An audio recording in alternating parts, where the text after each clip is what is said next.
Okay,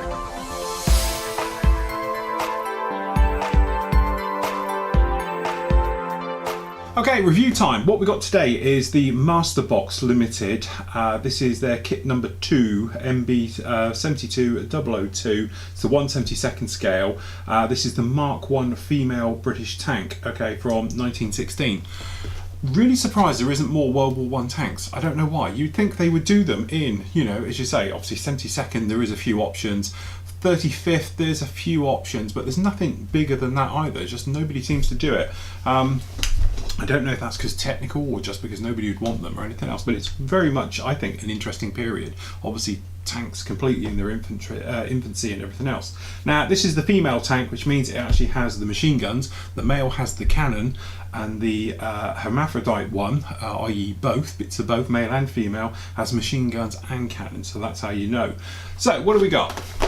Nice little box, as you can see down here. Lovely little artwork on the front, has the little steering wheel at the rear and everything else like that. Quick look through, we can see the importer obviously here is creative with it. We've got your colour artwork on the back, obviously showing the camo work. Paint call-outs in life colour and Vallejo, as you can see just down here. And again, so there's not much going on, and this one's even got a price on it. So take your prick on your price, because one says 11, one says 13. So it's probably somewhere amongst that. So in your box, obviously you're not going to get much. First up, we've got the instructions. So we have a little bit about the tank itself, obviously about the Mark 1, all the way through. A female armed with machine guns, we know the male's armed with the guns and everything else. And then what you actually have, oh, this is an interesting way of doing it, which will completely throw me. What we've got here is, obviously we've got the parts call-outs, not many as you can imagine, okay, and then we're making our way through. Very nice and clear as we can see, okay, going in. And obviously because of its design and everything else like that, as you can imagine, there isn't a great deal to it. So this is this steering cart, which apparently was dumped very, very quickly because it didn't really do much. Really how they thought a couple of wheels were going to stop a massive tank like that and help it turning is beyond me. But as you can see, anybody who's seen the film War Horse will instantly recognise this one as being the Mark 1 tank, as we go right the way through.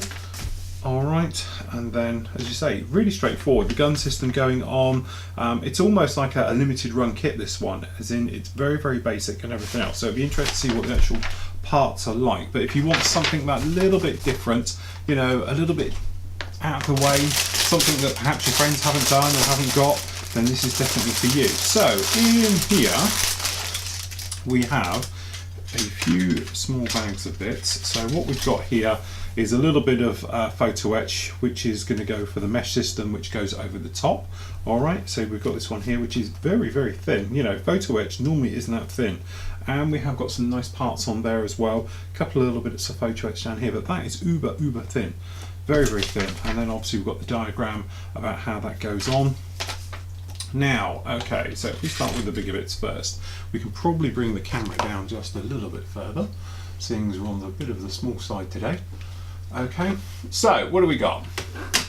Okay, as you can imagine, there's not much to this, all right, but what we have got some very nice raised, these bolts look like bolts if we're honest, okay, looking at all of these around there, and all the little riveting detail and bolting detail is definitely all amongst it. Okay, down on the inside, as you can imagine, there's nothing to it. The ejector pins are all nice and shallow, so we haven't got it, and obviously we have got Master Box's logo on this, so we know it's not a Reebox or something else like that. But generally, I must admit, considering of what it is, the texture is very, very nice. It has that the graininess of being heavy metal, as you can imagine, as this all went in and the way it was all bolted together and everything else. Yes, okay, it's not much to this, but as you said, it is just a 72nd kit. Next sprue up here, so we've got these outer gun areas, as you can imagine, down on these here, and again looking at them, very nice detail all over these, no sign of any problems with it at all, and considering its rivet detail the way it is, obviously it pops out the mold, I think, just straight out like this, and it's absolutely lovely. There's no shallowness in any of these rivets on any side of it. It is all very nice. Okay, the springs, okay, got a little bit, tiny bits of flash all around it, but nothing you'd ever worry about. Okay, and going through, but the springs themselves, very nicely detailed. The wheels, obviously you've got the bolts in amongst them and everything else, as you can see, and then the cart itself, quite nice detail on all of this. Hopefully you're catching it in the light all the way over. And then obviously even the hatches, it's all very nice and sharp and crisp. Okay, then we got the little driver's area.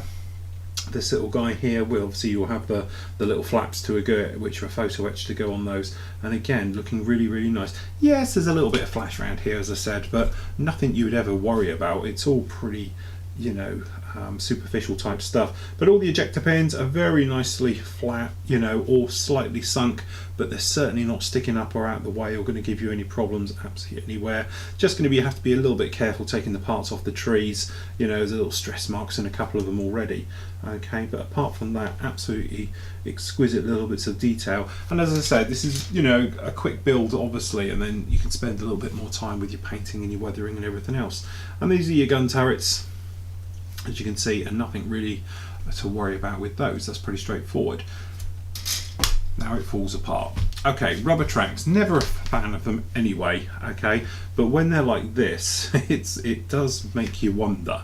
Okay, so actually, as you can probably see here, these are so badly molded in that they're sort of coming adrift.